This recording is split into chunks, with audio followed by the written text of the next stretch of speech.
So the MasterClass 3, we have 90 minutes altogether, including exercise, if I'm not mistaken. So in the first part, roughly for 45 minutes, I will talk about a little bit of the technological aspect of the autonomous driving and relevant governance aspect. And in the second part, we have prepared an exercise which will be explained by Helmut. And again, you will have some time to think about the important governance aspect. And this presentation, unfortunately, the most important information is not visible, but this presentation was prepared by me, Helmut, and also Mr. Ginevra. He's an internship student from Lyon to our research center, so he also helped us quite a lot in preparation of this presentation, so I want to acknowledge him first. And please let me know if I talk too fast, because I tend to talk very fast. So please stop me if I'm too fast. So, technological aspect, but I don't go much into the detail, there's no mathematical formula, so please don't worry. Autonomous driving, where it is or it can be deployed. And I think a lot of people, including you, imagine the private vehicle. So the car, as we can see, surrounding this building on the street is getting more and more automated. This is probably what we see most often in the context of the autonomous driving, at least nowadays. And this is also what you hear from the automotive industry as an advertisement: autonomous vehicle, driving automation, etc. But there's a lot of development going on in the second group. This is in the domain of public transport. And the orange vehicle, this is the picture from 2018 or 19. There was already some developments towards the direction of public transport going on. And a few suppliers are now testing a lot of, so the pointer doesn't work. So the orange one, these kind of vehicles are developed and being tested quite a lot. And the right image, this is from Singapore. A lot of researches are going on how to manage public transport when the autonomous driving technology is readily available in the market. You see the picture of the trucks. This is from the United States. And in the domain of logistics, so-called platooning, so the control of the vehicles running together on the same truck. This is also one of the domain of the development. And this is mainly an application on the motorways, on the highways.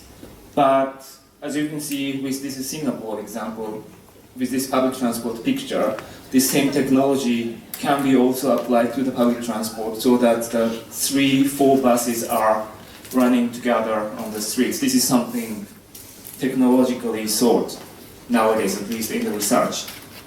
And unfortunately, the most important picture is hidden in this black part. And there's a picture of the vehicle to clean up the snow. And autonomous driving, I wrote here as a utility.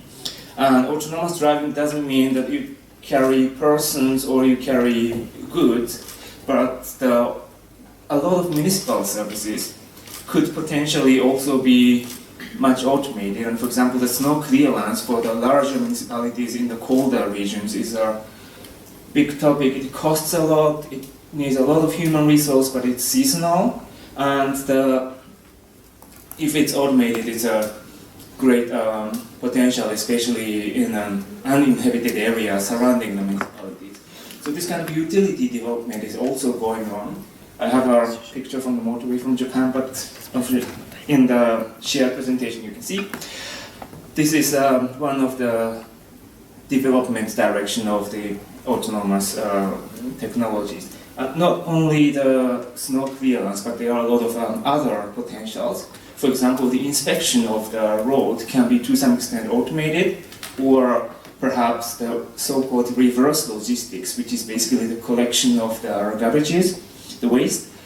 This also could be to some extent automated, there could be also potential. So most of you are from the municipal institutions, and in 20 or in 30 years, these public services, public utilities may look completely different, especially this labor-intensive part of the public services. So this is also one of the application domain of the autonomous vehicle, which it tend to be quite often overlooked, but it may and it will probably come. So this is the fourth and probably here to some extent relevant aspect of the autonomous driving.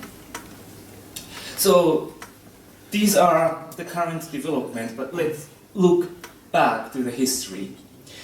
Can anyone guess when the first idea of autonomous driving or automated driving was conceived? Who guess in the 1980s? Earlier. 70s? 60s? 60s? 50s? 40s or earlier? 40s. 40s. The very, very first idea was already conceived in the 30s to 40s. Some say it's already in the 1920s. Someone had an idea, but it was just an idea. So the idea of making the car driving automatic is not really new. At least it has almost 100 years of history. And the research started already in the 1950s in the United States. The very, very first automated driving research started mainly in the United States, partially within Japan. And there were, in the late 1950s, there were already some demo vehicles, which was not really successful at that time, but which made the basis of the today's autonomous driving. There's the second phase between the 1960s and roughly around 2000, 2005, and it's a very long time. And this is I would call this the first wave of the technological developments towards driving automation. And following the development of the 50s, already at the end of the 1970s, there were some test vehicles using cameras and self-driving on the test environment. This was it was developed in Japan first, and continuous development took place. At the same time, in the domain of the railway, automation started much earlier. And why? Well, they have tracks. They have trucks? Yes. They have an exclusive... Sorry? They don't have crossroads like that. Well, they The level cross roads, crossing. but in a controlled In a controlled way, way, yes. So the railway is much advanced in terms of driving automation. And already at the beginning of the 80s, the full automatic, it's not the railway on the iron tracks, but it's on the rubber tire and concrete guideway, was already automated at the beginning of the 1980s, carrying the passengers. And it was the one in Kobe, which is still running, and it's called Portliner. And that was the very first one. And following this, a lot of cities adopted this technology, especially for the domain of the public transport. And if you have been to Copenhagen or Toulouse in France or Lyon, then you can see the driverless metro. And these are some examples in Europe. And in Paris, for example, the metro line number 1 is now running fully automatically. And they used to have the driver, but they converted the metro line 1 completely to the driverless operation in the last 10 years. And in Paris, the metro line 14 is being converted now to the automatic driving. So in the railway domain, it proceeded quite fast. And I forgot to mention that also at the airport, it's deployed quite often. So if you go to Zurich Airport or Charles de Gaulle Airport, Munich Airport, you can see the automated guided transit, this automatic one, connecting the terminals or satellites. This is also one of the biggest applications. And after that, this railway, the first generation of railway automation, there were two big projects, one in the United States, one in Europe, towards autonomous driving on the road, as we know today. And the first one in the United States is called NAVLab, which was at the university, and it was a very long project, but eventually they were successful to drive from Washington DC to San Diego, if I remember right? Yes, San Diego, almost over 5,000 kilometer stretch. But for this test, acceleration and brake was done by humans, but the steering was made automatically. That was the test from the 80s to 90s. And in Europe, there was a project called Eureka, which was carried out mainly in Munich, together with a university, a military university, if I remember right, and also with the German automotive industry. And this was one of the groundmaking project in Europe. So these were all between 80s and 90s. And the development on the road in the 80s and 90s, they were very much funded and motivated, interestingly, by the military. So the American project, it was financed by DARPA, which is under the Ministry of Defense. And the European project was also carried out by a military university in Germany. So they started as kind of like a military interest project. And almost parallel, but slightly before, in the 60s and 70s, there were something developed in the military sector, and we are using every day in our civilian life. Can you imagine? What is it? What was the most important development from the 60s? The base for the internet was also developed by DARPA, the American Research Institute. As we know, it's fully used in the civilian and everyday life. And the internet, as we know today, with the World Wide Web, appeared around 1990. I think 1991 is the time when the internet, as we know today, was first developed. So there is a parallel of this kind of like a telecommunication technology, this kind of development, and development of autonomous driving. The landscape changed quite a lot since around 2010, when the so-called the third wave of the artificial intelligence and autonomous driving are converging, and new players, it's exactly hidden, the new players, not only the automotive industry, but the tech companies like Google, came to the driving automation. So since then, the reality is felt getting closer to have such kind of autonomous vehicles on the street. Okay.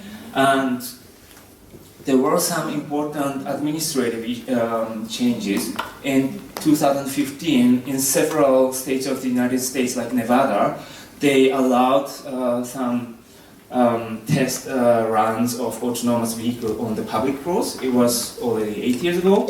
And in 2017, the German government issued a document about the ethical issues of autonomous driving on the public road. Like this, so the government, the engineers, and whoever else started to realize and also to react to the potentially emerging technologies of autonomous driving. This is the phenomenon of, roughly saying, last 10 years. And have you ever heard of the levels of autonomous driving? Yeah, I hear yes and no in a mixed way. So this means that I have to explain a little bit. There is an international definitions of the level of driving automation. I'm sorry for this boring table, but this explains the most important things. The level is defined by the SAE. It's an engineering association in the United States, but it's used internationally, so no matter if you're in Asia, in Europe, in North America, it's the same definition. And the level, it's in the a scale from 0 to 5, so there are 6 levels. And level 0 is very easy, it means no automation. So let's start with the level 1 to 5. And as you can see, level 0, 1 and 2, it's in the blue area, and 3, 4, 5, it's in the green area. The biggest difference between the level 2 and level 3 is if you are driving or not. So what we think about autonomous driving is something usually above level 3. And if you are driving, so in the blue area, you as a driver is required to monitor and supervise the movement of the vehicle continuously. So all the time you have to be aware that you are driving, which I think you know from the regular driving of the level 0 vehicle. From the level 3 onwards, the level 3 is that you are still required to supervise the driving, but only when the car asks you to overtake the control. This is what is called level 3. And level 4 is more advanced concept that you don't have to drive at all. And level 5 it's the same, but the main difference between the level 4 and the level 5 is that the level 4 you are allowed to drive autonomously only in a limited environment, and level 5 it's still conceptual, but level 5 is that you are allowed to drive autonomously everywhere. And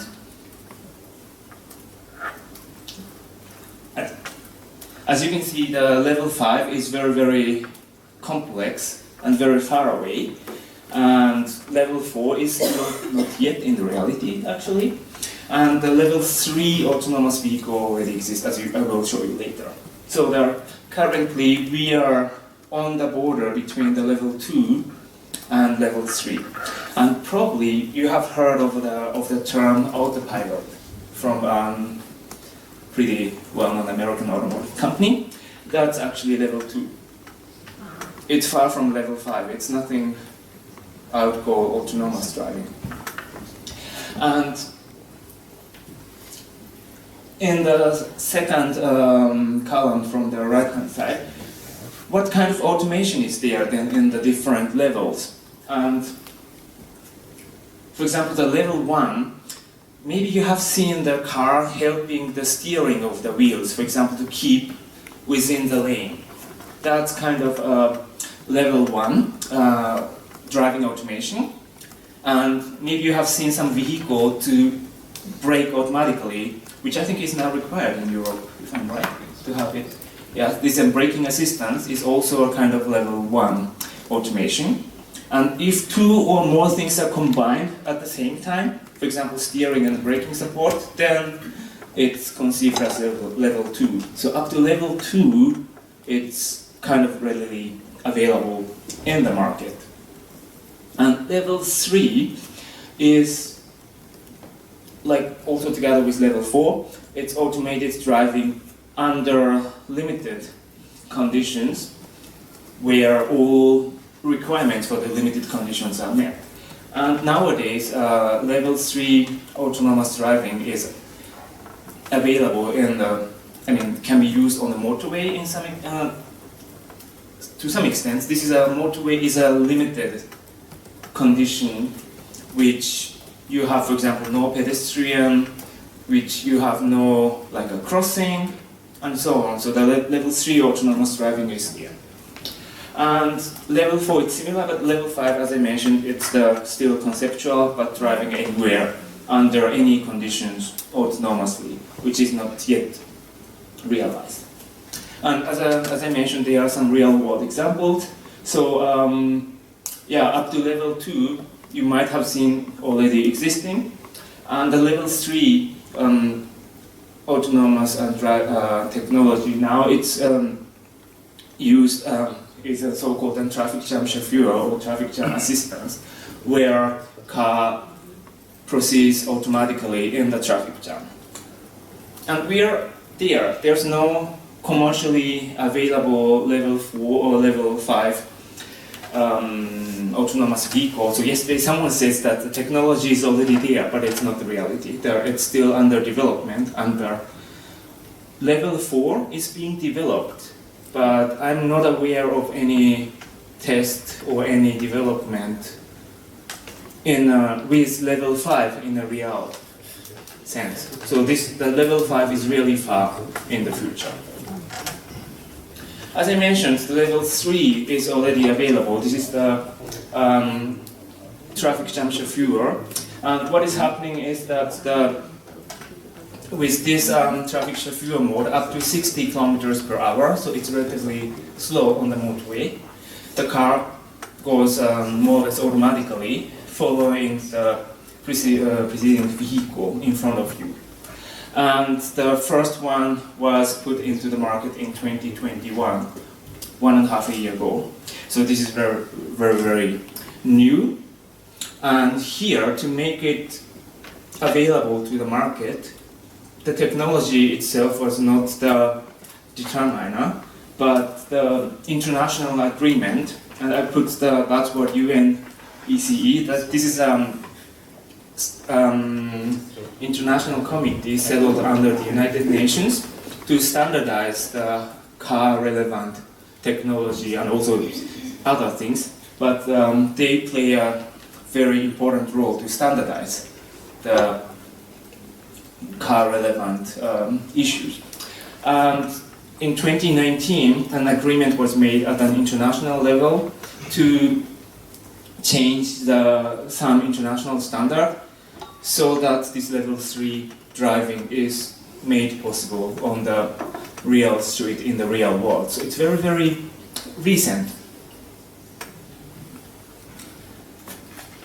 Like this, there are a lot of international standards, international rules, international agreements and so on, which is not compatible with autonomous driving at the moment. And there are a lot of such international treaties, rules, for example for traffic rules, traffic safety, also authorization and permission of the vehicle. And this is still an ongoing process at the national and international levels. And for the traffic rules, there's the so-called Vienna Convention of the Traffic Rules, or Vienna Road Convention, simply from 1968, which stipulates all the traffic rules. For example, if you see the stop sign in the octagon shape, this is set in this Vienna Convention of the road rule, so that in every country you have the same traffic signs. And in 2020, it was in 2020, so just 3 years ago, to change this Vienna Road Convention to accommodate the autonomous vehicle. So this is relatively new development. And following this, the national traffic codes were adjusted, amended, so that some countries are starting to accommodate the autonomous vehicles. Some countries like Germany were a little bit ahead of this international treaty, but many countries followed this rule. And for example, France has introduced already some flexible authorization process, and Japan, for example, started this year the level 4 on the real street, the test operation. So this is also an ongoing process. And here, I would want to give the hint for the partners who are doing the pilot in this project to monitor the national developments continuously. Because we are now in 2023, and our pilot starts realistically towards the end of 2024 or maybe 2025. I don't exactly have, I don't have the exact time plan, but this may develop during the course of the project. So for those who are doing the pilot, I would suggest to monitor what is going on. Obviously, you as a municipality also, you cannot directly change the traffic code in most cases, but there must be some national regulations, national discussions going on. So this is one of the suggestions. Another possibility is if there's no discussion going on in your country, perhaps you might have to talk with your ministry, with the national government, to make the pilot possible within 2 years or something. There's already some international standards, so there is, I would say, the basis at an international level. So perhaps this project may work as the starting point for the national regulation, potentially. So this is something I would recommend all the partners to check through what is going on in your country and follow the development afterwards. So the national traffic course, this is, I don't go much into the detail, but this is the traffic rules to accommodate autonomous vehicle. And another aspect is that the authorization and the harmonization of the technology, so that and also the technical standards. And as I mentioned before, it goes on this platform UNECE. I forgot the full name, but it's United Nations Economic Commission for Europe, it's called, if I'm right. And it's called Economic Commission for Europe, but the North American, Asian countries are also in, and they are the body making the technical standards of the automobiles. So there are also some discussions are going on, so that each country can establish its own framework to authorize autonomous vehicles. So this is something you probably will need to monitor to some extent. But thinking about where we operate, so what I talked in the previous slides is the making possible to have the autonomous vehicle on the real street, but also we need to be aware of the other international, European or national policies.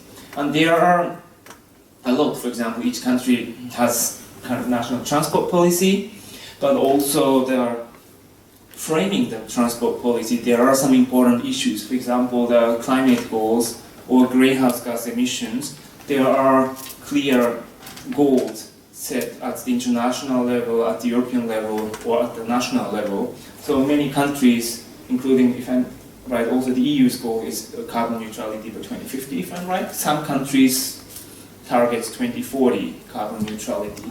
So this is one of the aspects. And as I mentioned, there's, as you know, the Paris Agreement is there, the EU climate goal is there, the national goals you can check. So this is also one of the framing conditions for the car using in general. Why I'm saying this is that I will show two case studies from Austria about the diffusion of the autonomous vehicle. What would happen if autonomous cars come onto the street, and what would happen to the greenhouse gas or CO2 emissions? And this is the study which was carried out by our research center together with some other research institutions, some other companies, some committees. And we analyzed 4 scenarios. The number 4 is hidden there, but we made a model scenario analysis for the future, for the next 20 years, how the car traffic will change and how the CO2 emission will change depending on different scenarios. And we modeled the scenario number 1, which we named market-driven autonomous vehicle euphoria, which is car companies brings autonomous vehicle as they want, and the policy does nothing. There's no policy reaction. Number 2 is what we named policy-driven AV governance, which has some regulated diffusion of the autonomous vehicle. And number 3 is a little bit more individualized, but a slow diffusion. And the number 4, I don't remember exactly, honestly, so I have to look here at the screen. The number 4 is the so-called community-driven, which community-driven euphoria, which puts much focus on the sharing. of autonomous vehicle. And in the simulation result, how it looks. And this is an example for Austria, as I mentioned, and the 100 is the level at 2010. And as you can see, the 4 lines are going up in all of the scenarios. These are the vehicle kilometer traveled, and up to 2050, no matter what scenario we have, this estimates that the vehicle kilometer driven goes up. And the dashed lines, these are for CO2 emissions, and there are a lot of assumptions behind. For example, the population change, and also the level of the vehicle electrification, and so on. And okay, CO2 emission goes up first, and in the simulation it goes down. So once it goes up, and once again it goes down. That's the simulation result. This is a little bit old study. It's from 2017 or 18, if I remember right. And you can see the gray dot of in the middle. That's the national goal for the CO2 emission. And in all of these scenarios, unfortunately, we don't reach the CO2 greenhouse emission goals. The next study is the next case study is the case study from the last year. So there were again 5 scenario analyses to deploy vehicles as a public transport. No matter if it's autonomous or human-driven, use of the public transport in a different extent from today. And we set 5 scenarios. So the gray one, number 0, is business as usual, and number 2 is putting more focus on active mobility, which means active more, so the walking and cycling are made more easy. So the second scenario is like that. And number 3 is the focus on carpooling. So this corresponds roughly to the first scenario of Bella yesterday. Number 4, we named goodbye private car, which means a lot of public transport, but also some restrictions of using private car is in. And the scenario number 5 it's named questionable utopia, which means 24/7 public transport, everywhere public transport is free, and so on and so on, which is probably not realistic. But that's why we don't show it. It's the black box. Yeah, the black box. But this is the extreme scenario to understand how the extreme situation could be with the public transport. And the result shows that the gray one, if we do nothing, of course, this is the vehicle kilometer traveled, so that if we do nothing, vehicle kilometer traveled simply increases. And the red one, if we put the minimal level, the public transport in the rural area, okay, it stagnates, but still by 2040 it's still at the level of today's vehicle kilometer driven. What is interesting is that the light blue one, this is the focus carpooling, and at the beginning it looks good. So starting at some year, then the vehicle kilometer traveled decreases, but it has an effect of rebound. This is an interesting effect which I have no time to explain in detail, but if you make some technological advancement for efficiency, first it becomes efficient, but it has some rebound in the future because it's getting more cheaper, for example, it's getting more attractive, or it's getting more widely available, and so on. And in the economics, it's called Jevons paradox, which was already discovered in the 19th century. And in our simulation results, this is happening with the carpooling. So sorry, Bella, but your first scenario is not. Well, It's okay. It is conceived as a realistic scenario, but it doesn't reach to the climate goals. So we need more aggressive, more stricter policies. I didn't look at it from the climate perspective. The rest are in line with the in case of Austria, the Austrian climate goal for 2040. So the purple one, this is the focus on active mobility, so putting more emphasis on cycling and walking. And the yellow one, this is the goodbye car. They both produce similar results. And the green one, the questionable utopia, it brings a lot of benefits, but as I mentioned, it's 24/7 public transport, free, etc. So this is probably not plausible. So coming back to this, the red area, the level 4 and level 5, this could be a good game changer for public transport. If you want to use the autonomous driving technology for public transport, we need to seek for pretty high level so that we can deploy the public transport into the wider area. Up to level 3, this is essentially the making the car driving safer, more comfortable, and so on. But this is the domain mainly for the private cars. So, and as I explained, that now we are on the border between 2 and 3, and it's moving towards 3 and 4. So we could expect some developments in the next years of the technologies, which is first realistically usable for the public transport context. So we are now around the border between this yellow and red circled areas. And thinking about the public transport, this is a study from the International Association of Public Transport, how autonomous vehicles could be deployed as the public transport. There are a few potentials considered, and it's not working. So the left-hand side, you see the car accessing to the existing dark gray public transport. This is an access mode. This is possible.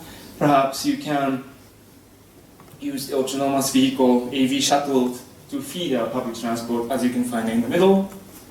Or the relatively worse scenario is that a lot of so-called robo-taxis or the cars, like the small cars roaming around the city, are carrying people to public transport. There are, like this, there are some different potential use cases already considered at the international level.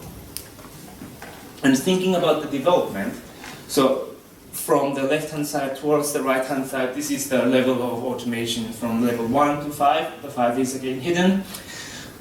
And the dark line, that's the development path of the car industry. So you have unlimited use of cars, so to say. So the car industry path seeks from the level 0, level 1 towards level 5. But the cars, as far as you have the driver's license, can be used kind of unlimitedly. At least there's no restriction. If there's a road, you can use the car. This is the situation. So this is the car industry path. The public transport nowadays is very much limited, quite often into the cities, into some extent of rural areas, but it's very, very limited. But it's, as a passenger, it's like level 5 autonomous vehicle. Passengers don't have to drive, just have to sit and relax. So it's, in terms of that, it's similar to the level 5 autonomous vehicle, but it's not reality. So what public transport has to seek is to use this technology more towards widening the availability of public transport. So for car industry and for public transport, the path looks slightly, or quite different indeed. And as I mentioned in the second previous slide, there are different approach for the public transport. So the first case is the on-demand system, which is mostly the smaller cars, which are very much used dispersely, also potentially in less populated areas, upon the demand. And But as I mentioned, it could weaken the public transport services with this rebound effect, potentially. And unfortunately, the picture is again hidden, but the second way is the autonomous shuttle, which looks similarly to the minibuses. And potential deployment can be in the urban areas, or also potentially in the large facilities like the university campus, or also the picture here is actually at the stadium. So this kind of like a limited environment could be also the first deployment of the autonomous shuttles. And this could be beneficial for public transport. For example, it can improve the accessibility to public transport, or it can increase the frequency. So in the domain of public transport, there are two different ways of deploying the autonomous vehicle. We are monitoring internationally the tests of public transport autonomous vehicles, and this is the monitoring mainly in Europe, a little bit in North America and in Asia. So as we monitor, the peak was actually 2017 to 19, and partially probably because of the COVID, it's diminishing a bit, and a lot of tests were already done in the first wave, and presumably the second wave is coming in the next years, in which our project may be also placed. So there are already a bunch of the knowledge from the first waves of the test of the autonomous shuttles, which we can obviously use.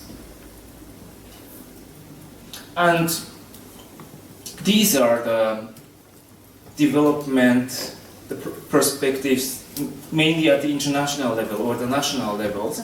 So at the beginning, we talked about like traffic rules, the authorization rules, and so on, and also the developments of the autonomous vehicle. But as I also mentioned, there's some framing policies, something like climate goals, energy policy, etc. So these are the domains we have to be aware.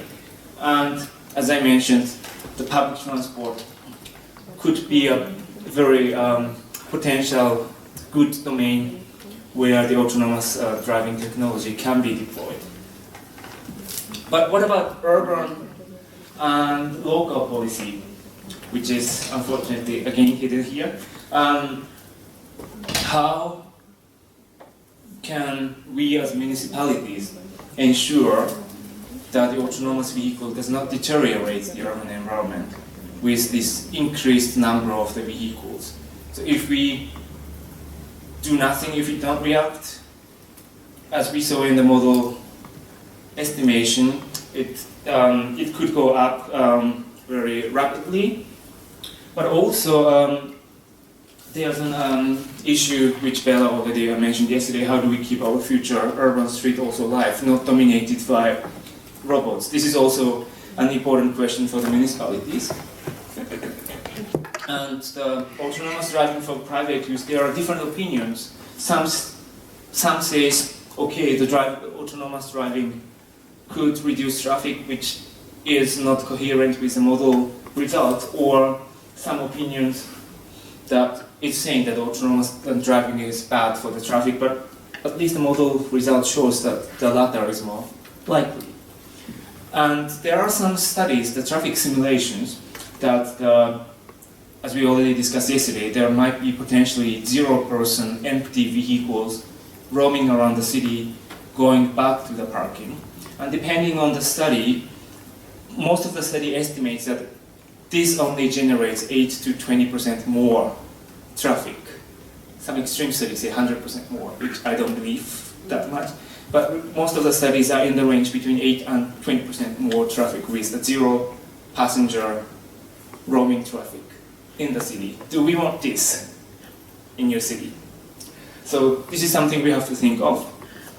And for that, obviously the parking is also the matter. So what do we do with the parking fee, for example, in the future when kind of like a private autonomous vehicle is coming? This is one of the topics which is not much discussed in many cities, but the parking policy steers how the autonomous vehicles are roaming around in the city potentially. Another issue is that the pricing of the road, this comes not in a strict sense, it doesn't come from the autonomous driving, but it comes from the electrification of the vehicle. So the users pay now in the form of the fuel tax. So as you know, a lot of percentage of the fuel, depending on the country, the percentage is different, but a large proportion of the fuel is taxed. But can we tax the electricity for automobiles differently from the electricity for lighting? And it's probably not the case. So now this fuel tax on one hand works as a regulator of the use of the automobiles, the human-driven cars, if it's internal combustion engines car. But if it's becoming electric, this mechanism doesn't work. So we need something new to steer the demand of the car traffic. And a lot of countries have started the discussion of the road pricing, so the pricing of the road for the motor vehicles. So this is one of the areas which I would recommend to check. But also, a lot of the discussions are driven by the fact that the fuel tax often is one of the biggest income for the national government. So the national governments are often afraid of losing this tax income from the fuels, and they are looking for different financial sources when it comes to the road pricing. So monitor what is going on here. There's this pricing, taxation aspect. This is also one of the things which I would recommend you to monitor throughout the project. Coming to the urban and local policy, I think all of you have heard of at least, or maybe you know what is going on with the Sustainable Urban Mobility Planning, or SAMPs. And the SAMP guideline series have, again the name is hidden, but the SAMP guideline has an additional guideline to integrate the policy, local policy for autonomous vehicle into the Sustainable Urban Mobility Planning. This is available on the internet as a PDF for free, and I would strongly recommend to read through it. It's a guideline of the 20 pages. It's more for addressed for the practitioners, and a lot of hints to integrate the uncertainty. So as I mentioned, the autonomous driving is coming, but it's still in the future, so we don't know what is happening exactly. And this guideline addresses issues from the perspective of the Sustainable Urban Mobility Planning. So this is something also you could check throughout, and also in our work package when we make the guideline, I think this is also one of the biggest reference, but also we have to be careful that we don't reinvent this guideline. And in the domain of public transport, the left-hand side picture, this is from the last week in Austria. The autonomous driving test is going on, as I mentioned. And at the international level, there are a lot of discussion going on, especially at the International Transport Forum of OECD. And this is the report from 2021, Innovations for Better Rural Mobility. But rural doesn't mean that it's far away in the mountains, but also including the urban periphery. So it also goes to the surroundings of your city. Usually within the municipality you have some like periphery, urban periphery. So there's this report. And a lot of international discussions are going on, especially how to ensure the accessibility to the amenities for the people who are not able to or who don't want to drive. And it's not yet discussed much in Europe, but if I bring an example from Japan, which is very much aged, more than 1/3 of the people are over 65. Imagine that situation. People are starting not driving at around the age of 70, 75, 80, but still people need access to the groceries, to the healthcare, to some social activities and so on. How to enable that kind of mobility of the elderly people, and Europe will have this problem for sure in 20 years. And some countries like Italy is already ahead in aging, but other countries are following. So the magnitude may be felt differently, but it's coming. This is also an issue how to address the mobility of the elderly people. But the point is that there are, at the international and the national level, there are a lot of developments are going on. And this is something to be monitored on one hand, but on the other hand, if your country's regulation is not yet at that level, perhaps you need to react within this project to enable your pilots. This is one of the things. In the regional and also local policy, there are a lot of things to think of. And on one hand, the sustainability issue, how to contribute to the net zero, the carbon neutrality policy, this is one of the most important aspects. And if you do nothing, you will be more bigger carbon emitter in the future. So there are some needs to react to this part, but also with the advancement of the technology, some like pricing issues and so on are coming. So for this kind of technical issues, you will have to react at some point. And public transport. So there are a lot of issues which are very looks complex, but fortunately we still have time, because as I mentioned before, the technology is being developed but not yet there. So it is important to react early so that suddenly some disruption comes and it destroys the transport system. And if you remember the advent of the e-scooters, they came using the gray zone of the regulations, and the company sadly scattered the e-scooters. But there's a story before, and there was the short time of the bicycles, the human-pedaled bicycles. And this is the case of the Vienna. Vienna has two bike-sharing systems that they came using the